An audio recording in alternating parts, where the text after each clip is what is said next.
예, 여러분 안녕하세요. 마제강TV입니다. 오늘의 정치 논평 시작하겠습니다. 첫 번째 기사부터 바로 보시겠습니다. 진보당 강성희 의원 국정기조 바꾸라 했다가 대통령실 경호원에 입막힌 채 쫓겨났다. 진보당 원내대표 강성희 의원이 오늘 오전 전라북도 특별자치도 출범식에서 대통령실 경호원들에게 밖으로 쫓겨나는 소동이 벌어졌습니다. 당시에 이제 강 의원은 윤석열 대통령에게 국정 기조를 바꿔야 한다라고 말을 하다가 경호원들에게 붙들려 들려 나간 걸로 전해집니다. 긴급 기자회견을 열었고요. 이후에 공식 초청된 전북특별자치도 출범식 행사장에서 입장 중인 대통령과 악수를 하던 중에 대통령실 경호원 4명에게 사지가 들려 쫓겨났다라고 했습니다. 윤석열 대통령 행사장에 입장을 해서 김관영 전북도지사와 지역 국회의원 등 참석자들과 악수를 하며 무대 쪽으로 이동을 하고 있었는데 중앙 좌석쯤에 왔을 때 강성희 의원에게 악수를 청했다. 그런데 이제 강성희 의원이 악수를 청한 윤석열 대통령에게 국정 기조를 바꾸지 않으면 국민들이 불행해진다라는 취지로 말을 했다라는 거죠. 그런데 대통령 경호원들이 갑자기 강성희 의원을 입을 막으면서 발언을 제지를 했다라는 겁니다. 강성희 의원 소리를 지르면서 항의를 하다가 경호원들에게 붙들려서 즉시 행사장 밖으로 쫓겨났고요. 대통령 경호원 4명 정도가 달려들어서 팔다리를 각각 붙잡고 몸 전체를 들어서 행사장 밖으로 내보낸 걸로 전해진다라는 겁니다. 진보당 관계자들이 과잉 경호라고 항의를 했습니다. 대통령을 만나 악수를 하면서 국정기조를 바꿔야 된다. 그렇지 않으면 국민들이 불행해진다라는 말을 전달을 하고 있는데 경호원들이 사지를 들어서 행사장 밖으로 짐승처럼 끌고 나갔다. 대한민국 국회의원을 이렇게 해도 되느냐, 이게 민주공화국이냐라고 항의를 했지만 관계자들은 아무 말도 하지 않고 행사장 입장을 계속 막았다라고 전했습니다. 대통령실 주장은 그거예요. 강성희 의원이 소리를 지르면서 윤석열 대통령 손을 잡은 채로 이제 놓아주지 않고 자기 쪽으로 당기기까지 했다. 이것이 어떤 위해를 가한 것이고 대통령이 이제 지나간 후에도 계속해서 소리를 지르고 행사를 방해를 했다라는 건데 행사를 방해를 했다 치죠. 이게 경호상 위해를 가한 거라고요? 악수는 윤석열 대통령이 먼저 손을 내밀어서 하게 된 거고 윤석열 대통령이 잡은 손을 뿌리치고 본인이 듣기 싫은 소리 들으니까 빨리 빠져나가려고 하니까 강성희 의원은 손을 놓치지 않으려고 하다 보니 그렇게 당기는 것처럼 그렇게 보여진 거겠죠. 이게 지금 국민이 뽑은 국회의원의 입을 틀어막고 사지를 들어서 행사장 밖으로 내쫓을 만한 그런 타당한 이유가 된다고 생각하는 겁니까? 국정 운영 잘하라고 큰 소리 좀 쳤다고 그게 대통령과 국민의 안전에 위해를 가한 것이다. 어느 국민이 지금 이 상황을 위해를 가한 거라고 생각하겠어요? 그리고 전북의 발전을 위한 자리였는데 국회의원이 이런 일을 벌인 게 금도를 넘어선 일이다. 금도를 넘어선 겁니까? 아니면 누가 봐도 과잉 경호인 겁니까?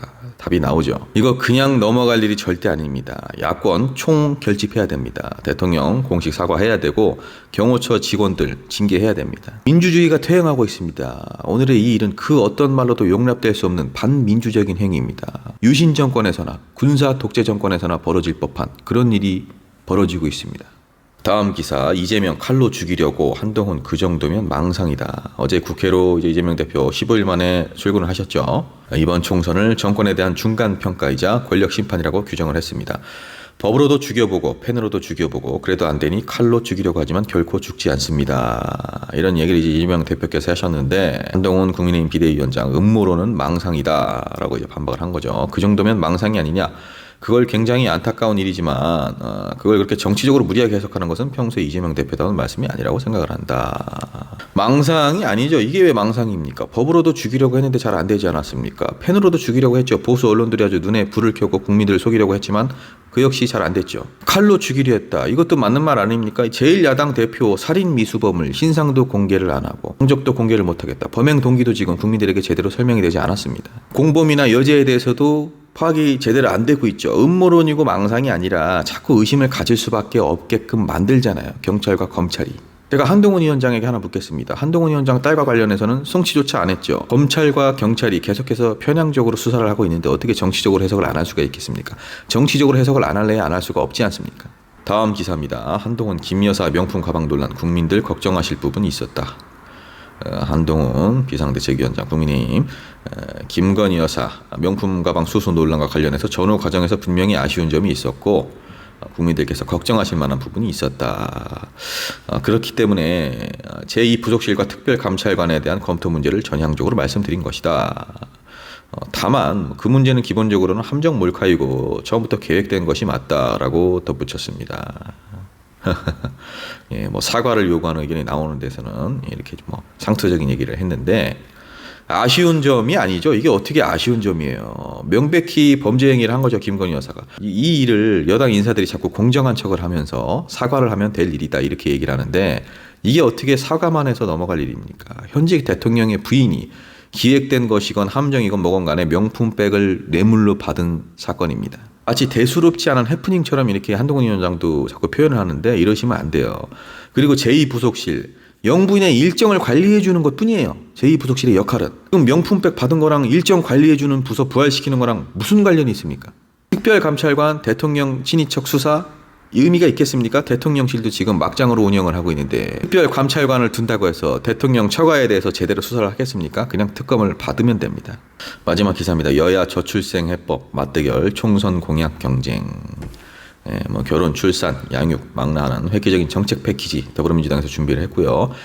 모든 신혼부부의 기초자산 형성을 국가가 직접 지원하겠다. 공공임대아파트 지원, 결혼, 출산 지원금 지급, 모든 신혼부부 가구에 10년 만기로 1억 원씩 빌려준다는 자산지원책, 아동수당도 좀 확대를 하고, 국민의힘은 출산휴가, 육아휴직급여 강화 이렇게 공약 대 공약으로 맞서고 있다라는 건데, 여기서 민주당 정책은 무조건 맞고 국민의힘 정책은 무조건 틀리다 이런 거는 의미가 없는 것 같고 어찌됐든 간에 이렇게 여야가 저출생에 대해서 대책을 마련하려고 하고 공약을 만들려고 하고 이렇게 시도를 무언가 한다는 거 이거는 정말 좋은 현상인 건데 저는 개인적으로는 공약 경쟁을 이렇게 하기보다는 저출생이라는 거는 정말 국가가 소멸할 수도 있는 굉장히 국가의 어떤 존립이 달린 그런 심각한 문제인 만큼 여야가 머리를 맞대고 공동 대응팀을 구성을 하든 아니면 이 저출생과 관련된 업무만 전담하는 그런 부서를 신설을 하든 여러 가지 방법들을 좀 취해서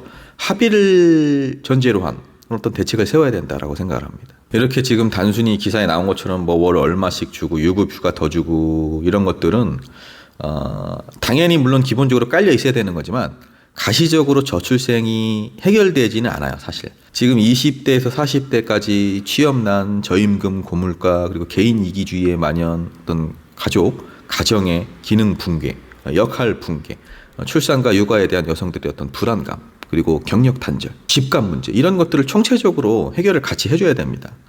지금 길을 가는 청년들 붙잡고 여기 나열된 정책들 얘기하면서 너 월 50만 원 줄게, 또는 너 휴가 더 줄게, 애기 낳을래? 이러면은 그래요? 나 애 낳을래요. 이런 사람 없어요. 정치권이 더 분발을 해야 됩니다. 정말 웬만큼 파격적으로 주지 않는 이상에는 저출생을 해결하기가 쉽지가 않습니다. 그만큼 지금 저출생 문제가 어떤 단편적인 부분만 해결을 한다고 해서 되는 것도 아니고 혜택만 더 강화한다고 해서 되는 것도 아닙니다. 물론 그런 것들은 이제 당연히 전제가 되어야 되는 거겠죠. 혜택을 강화하는 것들은. 어쨌든 요는 그것에 더해서 총체적으로 사회 전반적인 구조를 좀 개편을 해야 된다.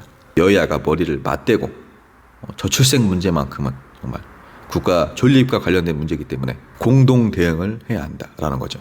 자, 여러분, 마제강TV 오늘의 정치 논평 여기까지입니다. 평안한 밤 보내시고요. 마제강TV 구독, 좋아요 부탁드립니다.